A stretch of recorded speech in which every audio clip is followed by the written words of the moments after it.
All right, welcome to the Bank on It podcast, presented by the Well Rounded Podcast Network. We're doing another mailbag version of the podcast today, and we got some WWE, and we also have a lot of basketball. We'll go college and a couple NBA questions for you. So let's get right down into it. Um, we'll start with WWE. I got one big question from something that happened on Monday Night Raw, and the question is, how do you handle the Shane McMahon versus Undertaker match at WrestleMania? Uh, that was a pretty big shocker on Monday Night Raw. We started as McMahon coming down to present an award, um, an excellence award, and it looked like he was just gonna do the typical McMahon. You know, after a couple minutes, you heard some familiar music, and that music was Shane McMahon, and that created one of those moments that was like, holy crap, that would be him back, with the company, and um, kind of sent you back to some of those attitude days, and it got you really excited, and then as the whole thing went on, you're kind of wondering how is this going to fit in, and he was kind of wanting back into the company. Well, uh, to them building up this match, and you really weren't sure what was going to happen. How was he going to be involved in WrestleMania? And then, there was still, Vince announced that Shane could have his control of Monday Night Raw like he wanted if he beat the Undertaker. And your happiness, the happiness that I was feeling to see Shane McMahon back in WWE, quickly turned to, why would you have Shane McMahon wrestling The Undertaker at WrestleMania? And the first thing that went through my head was, Undertaker doesn't have very many matches left. Dude's 50 years old.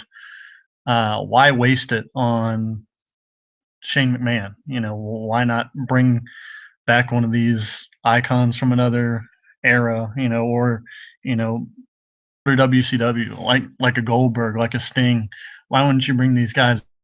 I think one of the reasons was that Sting's still recovering from his neck injury, and Goldberg's probably, like he usually does, or maybe somebody said something wrong to him, and he doesn't really deal well with those things. So, there's a lot that could happen, but why Shane McMahon would be. The more that I think about it now, I like it. It's not the most popular thing, but I think it's a good spot. The only spot that this could really work is with the Undertaker. The Undertaker's always been a person who would do whatever's best for the company. This is a well mapped out thing. This is kind of like the first domino that's going to hit. So there's kind of talk about them doing the whole rebranding thing as they did in the past, with kind of breaking up the shows from Raw and SmackDown. And if they're going to choose to do that, they need to have control shifted from the authority to a Shane McMahon, and kind of lead the company in a different direction. So if that's a part, if this is the first domino in a well mapped out plan that they have involving their superstars and how they're going to do it, I like it. Um, if they don't do it, or they're going to change it really quickly, then I don't like it, and I don't know how that's going to play out. But it kind of feels, you know, in that kind of dropping there. So, you know, it's not just Shane McMahon wrestling the Undertaker in a technical kind of match. It is a Hell in a Cell match, and I think that's where we've seen Shane. I want to say flourish, as we know he's not a real wrestler. Um, but it is something where you can get away with a lot. We've seen him take some some terrific fall in the past. We've seen him, whip out chairs, tables. I think that's what it's going to be, and that's what you want at this WrestleMania. They're trying to get everybody in AT&T, or excuse me, AT&T Stadium in Dallas, and I think having these gimmick matches is really what's going to do it. And I predicted that in the last pod, kind of given my card for WrestleMania. I think there's going to be a lot of these gimmick matches, ladder matches, Hell in a Cell matches, cage matches, no to kind of get the fans interested. So the Hell in a Cell really works there, uh, and it also plays into the fact that Shane's not going to beat the Undertaker just straight up, in my opinion.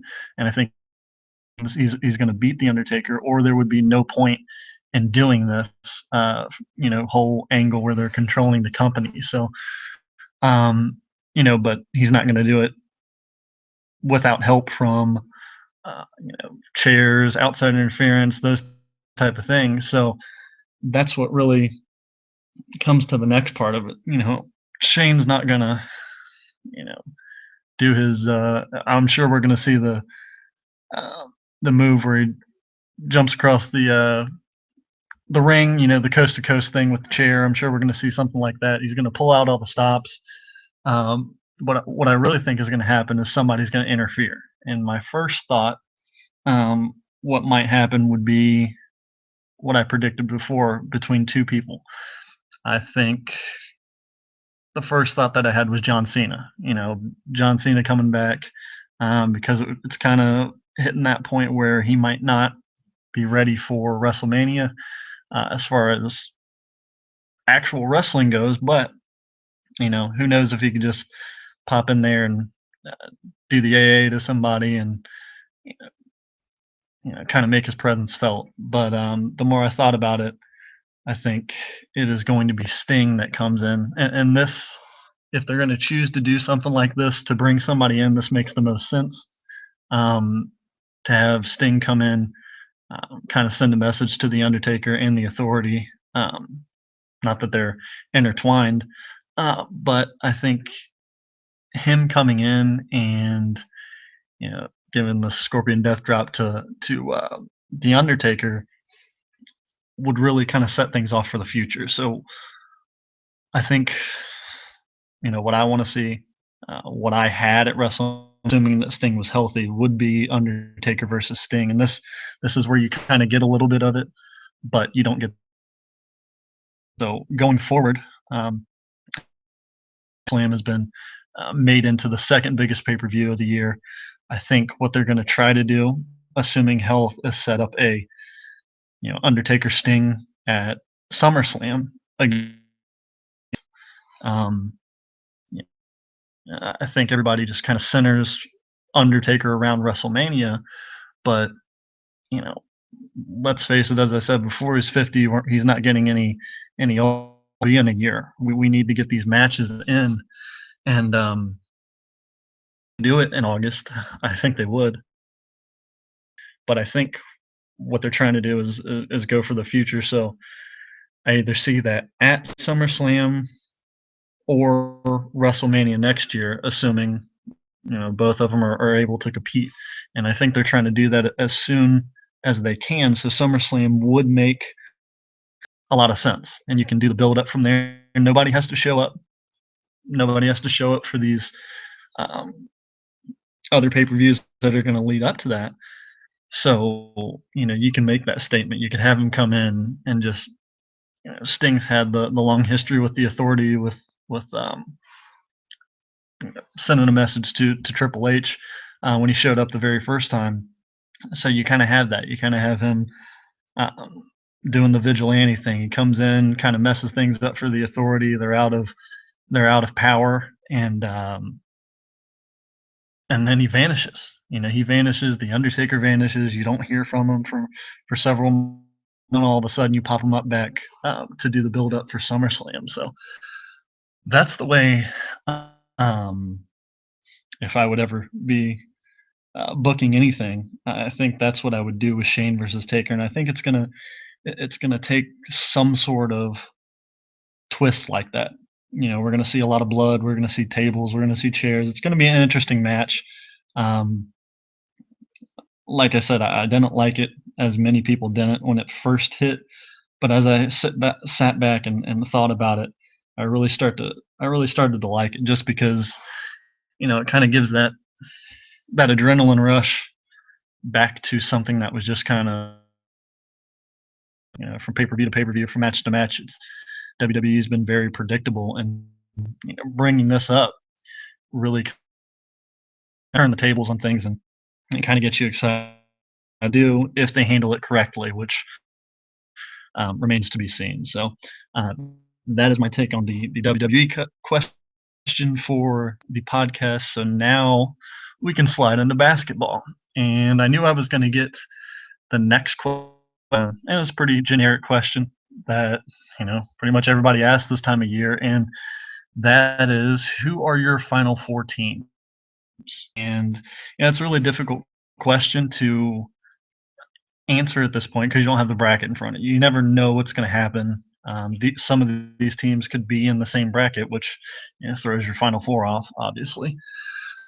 The teams that I've watched and I believe in right now, and I know all these teams are suffering losses, especially when they're going on the road. They're losing in these places. It's tough to go on the road, and I think a lot of people, a lot of fans, take that for granted. But the think are most well equipped to make a run at a Final Four are Kansas, Oklahoma, North Carolina, and I'm going to throw Michigan State. The coaching of Tom, a blue collar type of team that everybody knows their role, and then you have Denzel Valentine. You have Forbes who can knock down threes. You have a lot of guys who understand the spacing of the game. They lock down on defense, and they're really playing some good ball at this point. So I like them as kind of a wild card. I think they're catching a little bit more um, popularity now. They're starting to build up, and I think a lot of people are going to be bagging.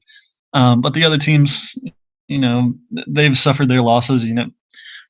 We see several teams at the top with a 7 losses, um, and you're going to see that come up. So just because you've lost throughout the year, this year just means teams are flawed, and that's fine. We're going to have a flawed champion, and there's nothing wrong with that. We saw Kentucky last year.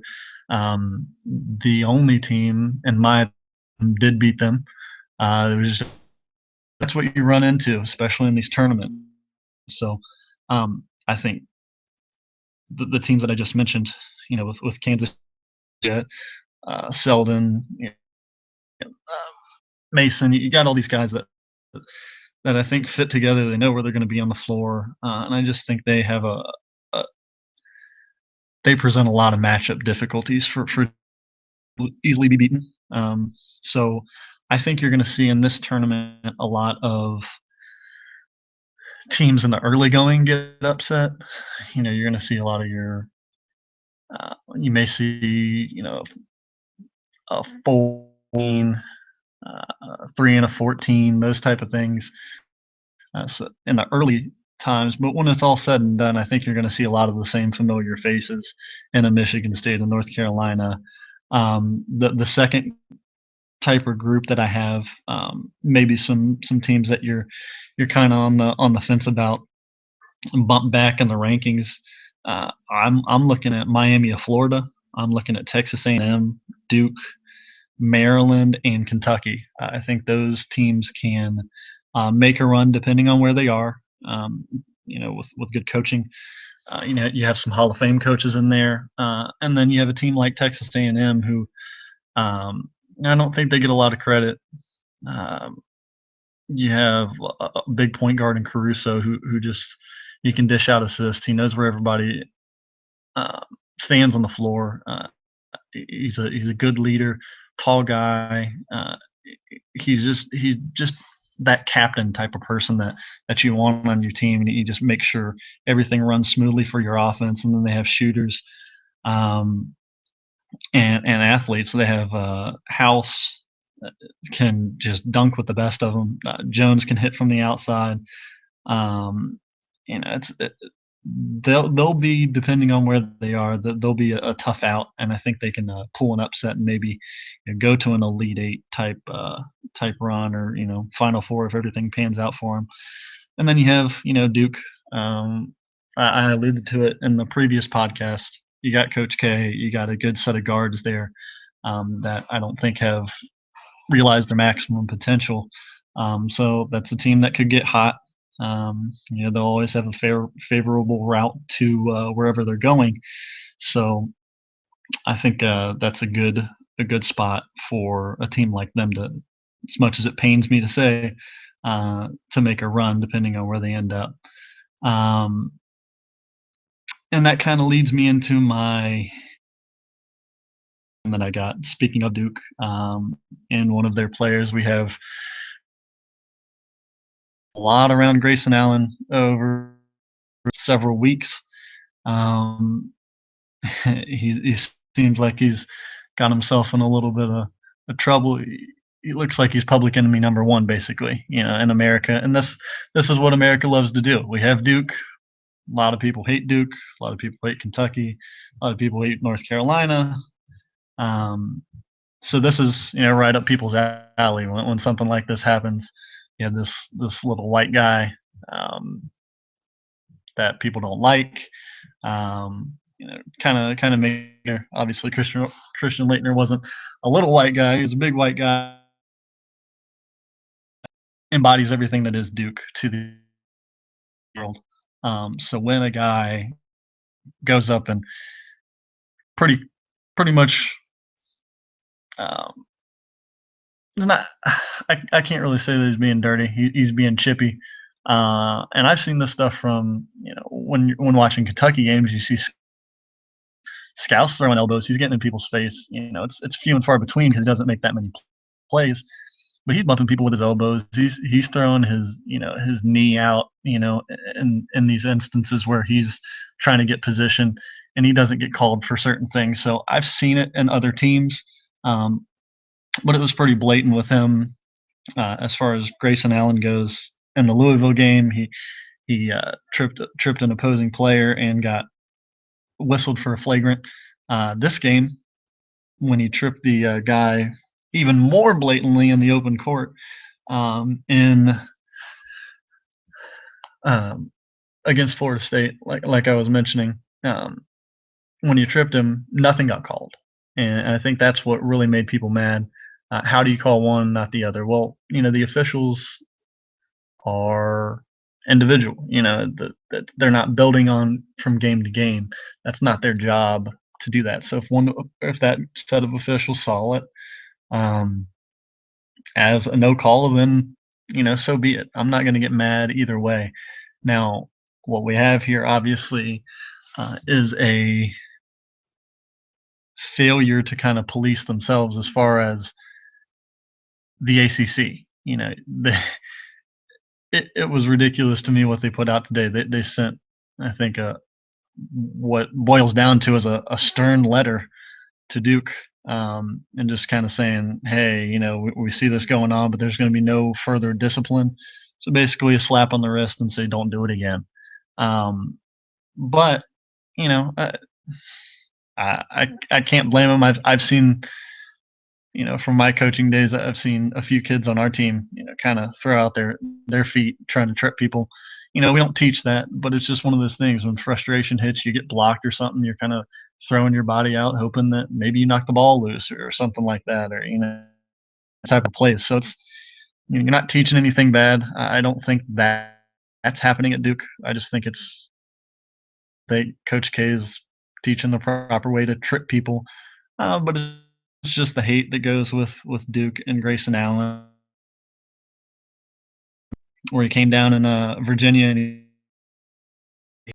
pretty clearly there, but that didn't get called. So it's just kind of this ongoing thing where everybody's paying attention to Grayson Allen and Duke because of the success that they were struggling earlier in the year, and now they've kind of righted the ship. So people are looking for those things to knock them down. So obviously you don't want to see anybody get tripped. It's a pretty lame low class kind of play that you wouldn't expect from Duke and Grayson Allen. But maybe this is the type of person he is. Maybe under that he tries to model himself as this kind of clean cut Duke boy that we're so accustomed to seeing. At that kind of a school. But maybe this is the type of person it is. Maybe he is kind of a cheap shot kind of guy. Hopefully he changes.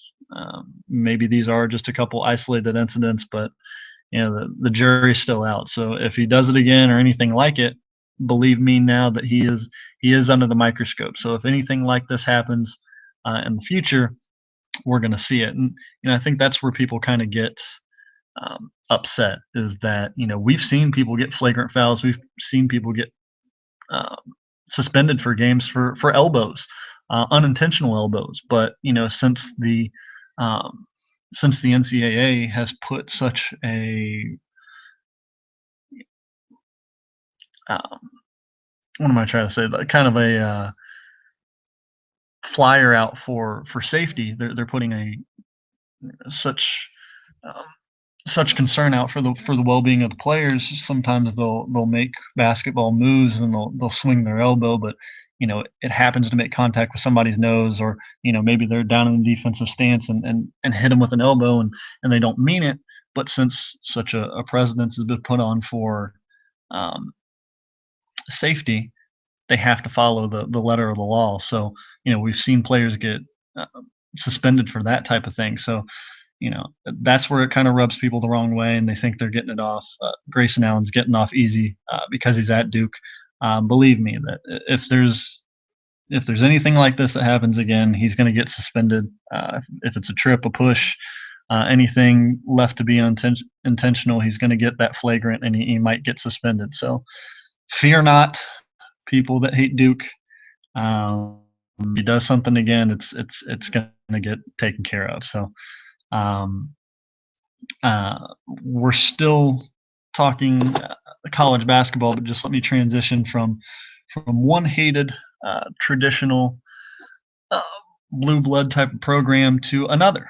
And this one I'm going to enjoy talking about a little bit more, as it is my Kentucky Wildcats. The question that I got concerning the Wildcats reads as, is this year's UK team like the 2004 team? Will they be able to make a run like that team did? Kind of an unexpected run. Um, and my answer to that is yes. I think they can make a run. I don't think they're anything like the 2014 team, in my opinion. That's the team that had the Harrison twins, that had James Young and Willie Cauley-Stein, Poythress on that team, Randall. Very good team. But you remember that team is getting crushed by Florida. And then the tweet came. The tweet came was just kind of opening up space for Andrew Harrison, and kind of operating and being able to kick it out. Those type of things, the small tweaks that happened. I know Big Blue Nation had a lot of fun with that when it was going on. But I don't think this team is anything like that team. I think they're more like the 2011 team, the Brandon Knight team, Deron Lamb, Terrence Jones, that team, because I think they're very guard oriented. That's the team that didn't have Enes Kanter. Cal sat him out because of the pending issues with his eligibility. So he didn't play, but he was able to practice with the team. So they were down a big man, down one of their best players that whole year, and they managed to get through it. That team, didn't have a good road record. I can't remember their record on the road, but it seemed like they lost pretty much every one of them. If they were on the road, they were going to play one of their poorest games. But then something clicked, and that was the team that beat Princeton on a buzzer beater. They beat Ohio State on a buzzer beater. Beat North Carolina. Uh, so they made a pretty magical run, only to fall short to UConn. But I think this reminds me of them just because they're guard oriented. They had a great backcourt back then, and then they have uh, Jamal Murray and Tyler Ulis now, and we kind of see. And today we definitely saw it. We didn't see Derek Willis out there, and Derek Willis is what I like to call, as I mentioned before in some of the podcasts that I've done, he's the tweak part two. That Kentucky was fluttering earlier in the season, and then just kind of by need they went to Derek Willis, who's kind of that stretch 4, 6'9" guy who can step out and stroke the three. Um, Still leaves a lot to be desired on the defensive end, but offensively he makes things go. The spacing that he creates, um, you can't underestimate that. It gives Murray the ability to drive. It gives Eulis the ability to drive and kick. Briscoe being able to get to the basket. Now, what you're seeing now is teams just completely lay off him, and it messes up the spacing for everybody else. They're able to the defense is able to pack it in and make the driving lane uh, much more difficult for those other players, and it kind of leaves Briscoe into this indecision where should he take a jump shot or kind of force his way in, which are two bad things. We don't want jump shots, and we don't want him to force his way to get to the basket because he's gonna see a lot of charges and those type of things. So uh, back to the actual question, can they make a run? Yes, with the backcourt. Eulis and Murray are playing lights out. Murray was on fire today, even though they lost to Vandy. And kind of going to that, people were getting really upset um, on Twitter and things like that today when they dropped Vandy, the game at Vandy, and it didn't bother me. I'm much more upset with them losing earlier in the year. I'm blaming that. I'm blaming them being tied for first place in the SEC now for the losses earlier in the season. They had no business losing to Auburn. They had no business up 21 losing to Tennessee on the road. Um, but they did. And I circled, Vandy at Vandy is one of the games that they might lose. Unfortunately, the next game that they have at Florida could be a game that they could lose. So they're not in a good spot to close out right now, but they do finish up with LSU at home, which I like. Maybe they can avenge the loss that they had there. Um, but the Vandy loss doesn't bother me. It doesn't bother me because they didn't have Derek Willis. They got virtually no production from the bigs. Um, Poitras was horrible. Um, Tyler Eulis was cold, which he had been shooting the lights out up to this point. So going into the SEC tournament and going into the NCAA tournament, you're not going to get a lot of nights where Eulis is cold, Derek Willis is out, your bigs give you absolutely nothing. What I think Cal's main concern right now should be maintaining your seed, which I think they're going to be anywhere from at the best, I think they're going to be a 3. At the worst, if they can manage to kind of right the ship these past couple games or these future, excuse me, the games that are coming up, um, these last two, if they can kind of right the ship and hold steady, maybe win both of them, or maybe drop one, win one, and then make a run in the tournament, I think they're going to be anywhere from a 3 to a 5 seed. So if they can maintain that seeding, um, and then just maintain their health, they can make a run. You want to make sure you don't rush Willis back because you see how important he is. Make sure he's 100%. So if that means sitting him out the rest of the season until the SEC tournament and have him go, that's fine. If he's ready to go against Florida on Tuesday, bring him on out there. But make sure that he's healthy because you can't sacrifice him just for a game. You want him in that 6-game stretch to kind of win a national championship. So, um, yeah, what the things that I'm looking for from this team are the guard play. We had that. They also have uh, kind of an X factor in Willis, even though he doesn't look like much. He does wonders for this team. He knows he can go in there and get the rebounds that the team needs. He can come up with the block. But I think he's a reliable that you can plug in there. And not to be understated, I think Isaac Humphries is getting some valuable minutes. Scal, even though he's not doing a whole lot with his minutes, he's getting that exposure. And then you got Poitras and Lee. So you're building, even though you don't have a 1 or 2 guys that you can count on every night as the traditional back to the basket guys or maybe face up guys that are going to knock down a jumper. you get a collection of guys who give you some sort of production to keep the defense honest there. So I think kind of this past month or so where Poythress has been out and now Lee's been out, you're getting those other guys valuable minutes that are going to translate on down the road. So in the tournaments, we're going to see those guys play a little bit up, kind of maybe bring up their team when some of the other guys are faltering. So it's kind of a blessing in disguise. Yeah, it stinks that some of your players are out at this point, but um, you're getting some valuable time, and I think that's going to be really important for them. So, yes, I do think they can make a run. I think right now they're sitting at, in my opinion, I think they could easily lose the first weekend depending on their matchup. I don't think they will, but I kind of see them right now. They are a top 16 team. Even though they're probably going to drop in the polls. So I'm looking at them to be a Sweet 16 team, which that's what a good team does. They make it to the Sweet 16. Then your games start to get difficult. You're playing high level talent, assuming that your bracket hasn't blown up at that point.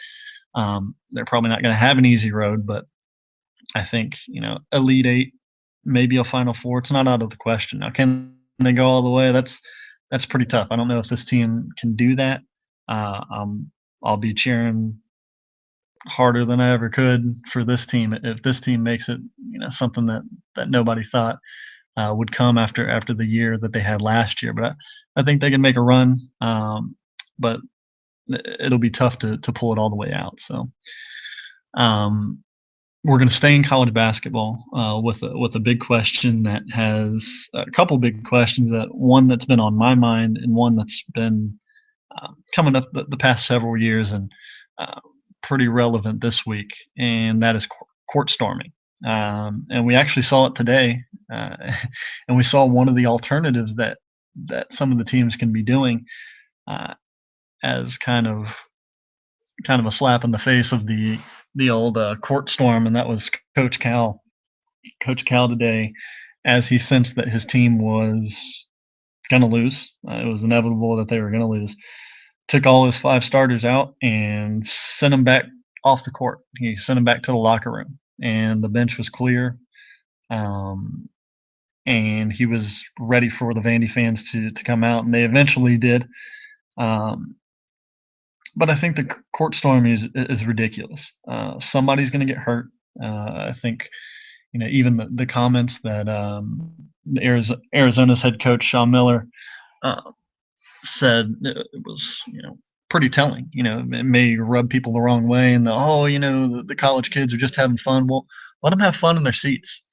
Um, Somebody's going to get hurt. Somebody's going to get punched in the face, like he said. An Arizona basketball player is going to punch somebody in the face, and then we're going to have a conversation about this. Somebody's going to get seriously hurt, and we're going to have a conversation about this.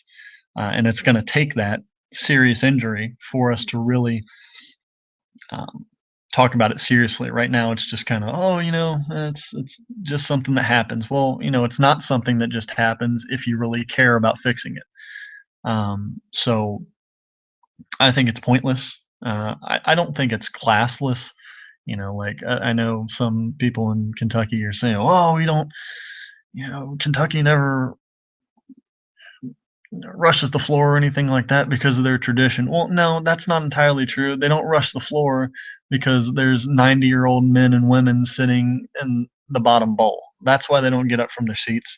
They like to think that they don't get up from their seats because they're classy and their tradition overshadows everybody else's, and their tradition is great, and they don't need to um, rush the floor over for a big win. I remember, the Anthony Davis year when they beat North Carolina on a block shot in the last seconds. They didn't need to do that. They didn't. Everybody stayed in their seat, and it was an amazing atmosphere. You can have fun from your seat, and to think that just think about you being a 18 to 22 18 to 22-year-old kid.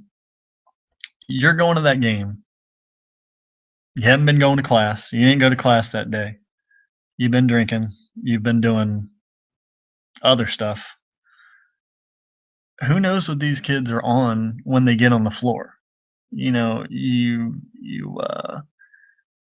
get a drink, you get a big Coke, and maybe you snuck in some Jim Beam or some Jack Daniels little mini bottles in your pants, and you've been putting that in your drink throughout the out the game. So you've been drinking all day. You've been drinking during the game, even though it's not permitted in the facility.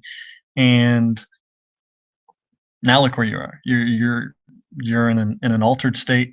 You may go up and do something that you don't realize you're doing to one of these players, and he hauls off and punches you in the face, and all of a sudden he's the bad guy. He doesn't know what you're trying to do to him. He doesn't know, are you coming at me? What happens if one of these kids has snuck something in and maybe stabbed somebody? You don't like to think about these things, and you think this is you know something out of a movie, but it can happen. Think of all the terrible things that happen in the world for no apparent reason. Why do we think that one of these kids doesn't go wild and seriously hurt somebody? It doesn't even have to be a player. It can be somebody else on the court. We've seen in the past, uh, you know, people get trampled, people break their legs um, in these type of things, and nobody cares because 99% of the people were having fun in the middle of the court. Why do these kids need to be out on the court? They don't. They didn't do anything. They can have fun and cheer from the comfort of their own seat, and it can be an amazing atmosphere. We don't need the ESPN pan out of the entire court just to see the kids jumping up and down. That's who cares? We've seen it, and I don't want to see somebody get hurt. Um, but it looks like that's what it's going to take. And when that day comes, don't say that we didn't tell you so.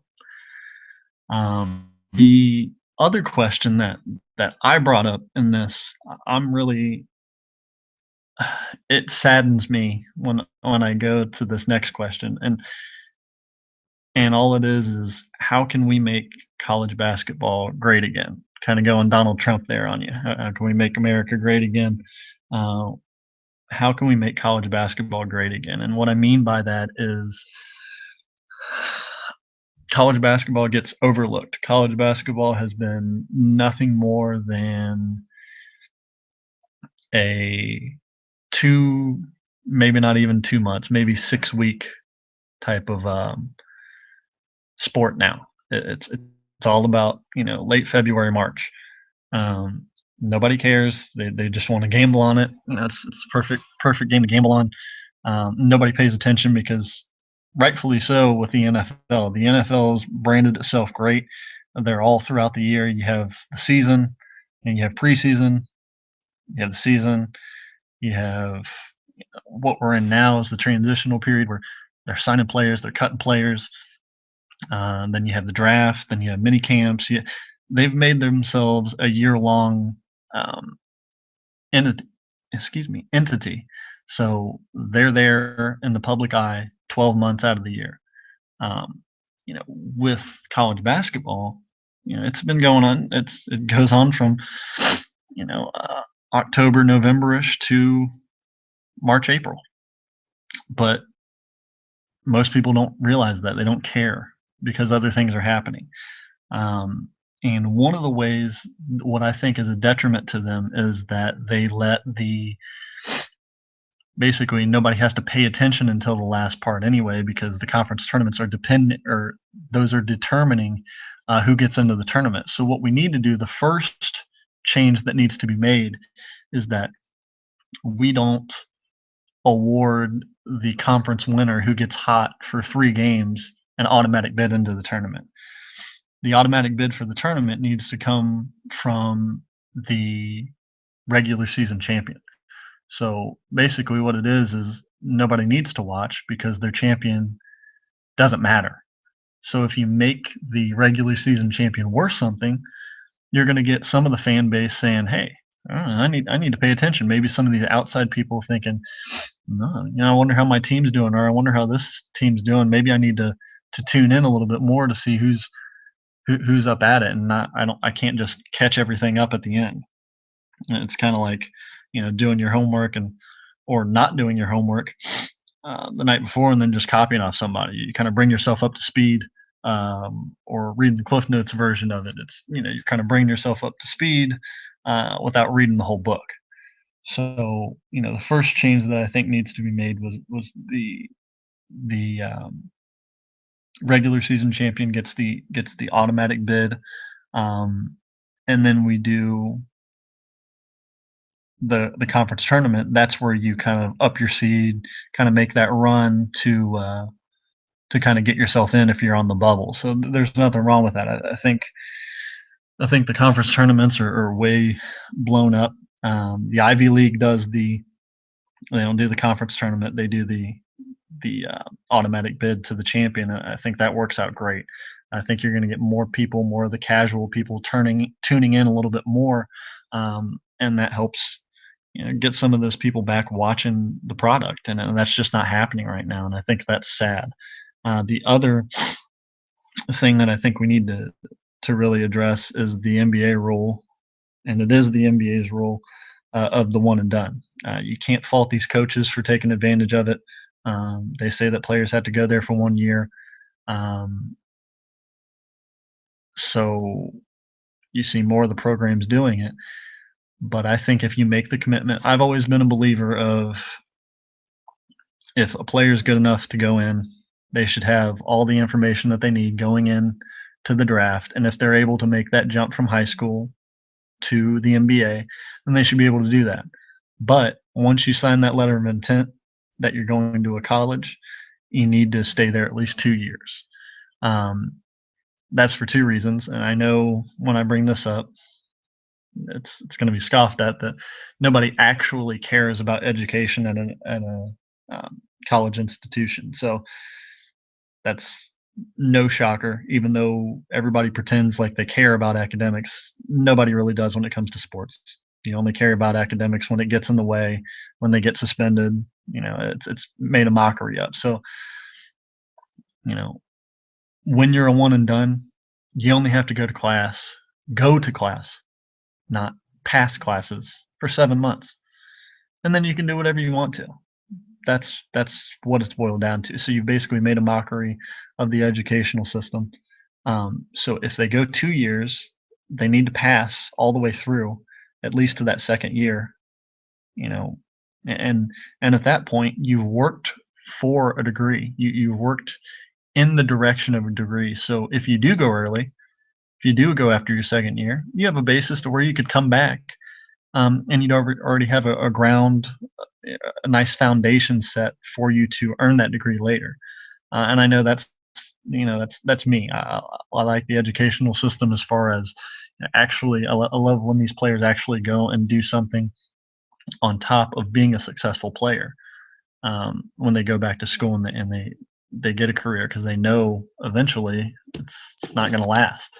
Not everybody's going to be Kobe Bryant and play for 19 or 20 years. So I like to see that. So this rule would kind of appease the people that do want the education, and then what it does is obviously the extra year gets them more. It gets them ready. You can't get everything from these draft gurus who go around, and these scouting guys who just work on your shot and do all that. Those people help, but they can't replace actual game reps, practice reps with coach. They're great players, so forcing them to stay an extra year, I think, would be beneficial for the player, the college, and the NBA. Everybody wins. NBA, you get another look at it. You're not taking, just you're taking them from high school to 1 year from college. That's why the NBA is such a crapshoot. When you go out there and these guys fail after the fourth pick fails, and then you're back there in the same lottery next year. I think giving them the extra look like that really improves everybody's stand, and then what it does for the fan is it kind of lets you build up that loyalty. You say, oh yeah, I know Tyler Eulis from last year. I know these guys. I, I'm I'm excited to see them. I want to see them grow. What do they have in store for me this year? So it lets you build that excitement up for your team and that kind of the people you can count on. Oh, I know his game from last year, or hey, I wonder how this guy's going to mix with this guy, and this team's coming back. Oh, they're stacked. They have this recruiting class plus the guys that have to stay from last year. So you kind of you build up that loyalty with your base. Like in the '80s and in the '90s when we saw um, a lot of those teams kind of stay together. We did see that with Florida. Florida won back-to-back national champions, and that was good for college basketball. I hated it because it was in the SEC and they romped over Kentucky every time. But that's good when you see that dominance like that. It's really exciting because every time they take the court, it's a show. So fans come out to see that. That's what they want to see. They don't want to just see these guys that are taking time off. They're doing whatever they want to. They want to see these powerhouses that build up. As much as people say that's bad for college basketball, it's not. Dominance, people want to see that dominance go down like Kentucky last year. They want to see it go down. People are tuning in, and when they stay like that, you see more of their game build, and I think it's just great for everybody. It's great for the fans, the athlete themselves. They grow, they mature, so they make that transition to the NBA easier. And then the GMs and everybody should love it too because they get more chance to do homework. Their jobs depend on these decisions that they make, and why not have more information before you take that calculated risk? So I think those are the two things that I look for um, when we want to change college basketball, because right now it's suffering. It's just not popular the way it once was, outside of 6 weeks, the 6 weeks that we're getting ready to go into at this point. So the last question, or the last thing that I'm seeing this week, is why are all of these old NBA vets coming out and you know, making a mockery of Steph Curry and the Golden State Warriors, or basically the game today. It's kind of the old "get off my lawn." And if you heard any of the comments from Oscar Robinson, or excuse me, Oscar Robertson, sorry, um, and Isaiah Thomas, you heard these guys kind of dismissing the way the game's played. Their brand of basketball was way better, and I'm a '90s kid. I grew up watching um, that basketball, and I loved it. I don't think the game is better for staying in the '90s. I think that's an awful, unwatchable brand of basketball now that I look back on it. But when you're younger, you kind of glorify things. You don't quite remember it, or you glorify it into this thing that it's not. And watching those games outside of the great players like Jordan, the Bulls teams, and you had a lot of good teams back then. You had the Sonics had a good team.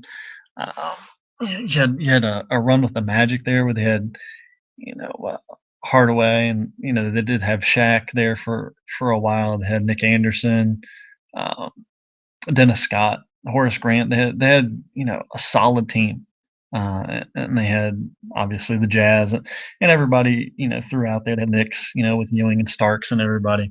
So you have those type of teams. I remember them very well, and I loved that basketball. But by no means is it more advanced than it was or is now. You had Isaiah Thomas saying the perimeter defense is terrible. Now that's why Steph Curry gets open so easily. And Oscar Robertson was saying that he had guys on his team that could really shoot.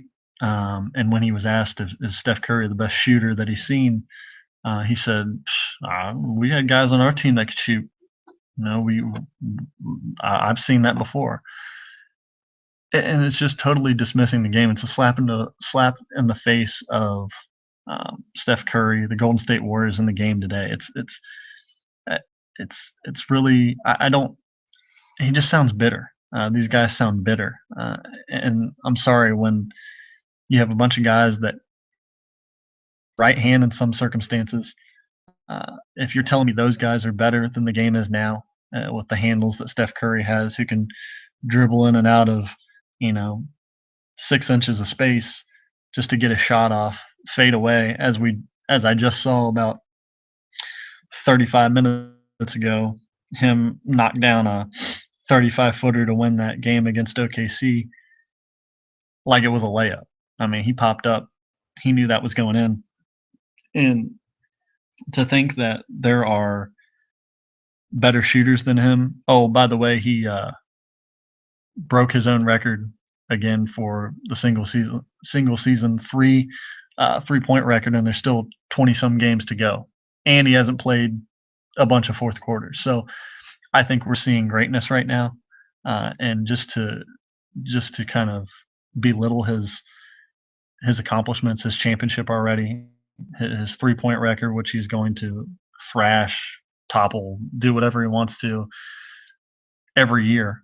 Um, he is one of the best shooters, one of the greatest shooters, uh, and in time he will be the greatest shooter. He will have all the records to match that. You throw in Reggie Miller, you throw in Ray Allen; those type of guys have done it longer. Um, but it's sad when these veterans come around and just kind of say the game is trash now, and it's more intricate. It's some of these guys get lost on defense because they have so many responsibilities. Nobody's just standing in the paint waiting for somebody to, they don't have to just slide 6 inches to the left and 6 inches to the right like they used to back in the 70s and 80s. Just to lay down the lumber when somebody comes down the lane, they have to slide their feet. They have to play high pick and roll. They have to, they have to guard guys on these switches. You see 7 foot guys going on these guards on switches, and they have to be able to do that, or they're not going to be on the floor. So you can't be a 7 foot tall 7'2" guy anymore and expect to be on the floor for an extended period of time. They're going to bring you out and they're going to expose you. So if you can't do those things, they're going to find a quicker 6'7", 6'8" guy who can go out to the perimeter, who can come out and on the offensive end can shoot an 18 to 22 footer. Somebody who can defend, kind of have that lateral quickness. So the game has evolved, and I know Ryan Russillo on Mike and Mike was talking about this, to think that everything from football to baseball to all these other sports have evolved, and basketball be the only thing that has not evolved and actually regressed over the past 20-25 years is ridiculous. To think that this game, with all the analytics and all these things that have changed the game, the 3 point line, people argue that the 3 point line is the worst thing that's happened to basketball, is crazy. It's bad for you, and it's bad for basketball if you don't use it. If you're just saying, "Oh, we're trying to get the closest shot to the basket," well, yeah, you want that, but you also want a guy who can stretch the floor. And if you have a Steph Curry and a Klay Thompson, let them shoot those 28 footers, because to them they're as good as layups, and sometimes that's the best shot. When a defense is packed in, they give you those shots, and if you can get the ball movement to get it around the horn to those guys to shoot, then it might as well be right next to the basket. And guess what? Um, as soon as you come out running out trying to block their shot like that, they're just going to go right by you and get that high percentage shot anyway. So it's all about what you want to make it.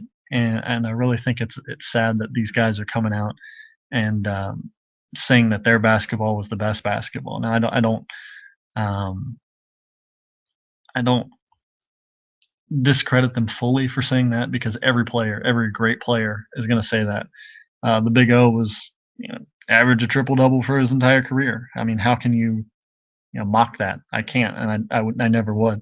And Isaiah Thomas is one of the best one of the best little men to ever play the game as a point guard, and for him to come out like that, it's it's not surprising because that's what alpha male elite athletes do. They believe that they're the best. Michael Jordan would say the same thing. So, it's disheartening to see that they just kind of trash the game as a whole right now. But there's no denying that this game has jumped up in a major way, and it's more popular than ever. And I don't see um, how they can kind of discredit what's happening now. So um, that is the podcast for this week. I did get some good feedback from last week. Got some more questions this week, but you can always tweet me at MattBanks12 on Twitter, and you can always send your questions via Facebook. But I'm up for anything. Like I said, anything uh, WWE, college sports, NBA, MLB, NFL, anything you want to talk about, MMA. We can talk anything that you want, any subject that you want, your team specifically, or some of those leagues as a whole, rule changes, anything that you want to do. I am up for it, and I am ready to give you um, good answers.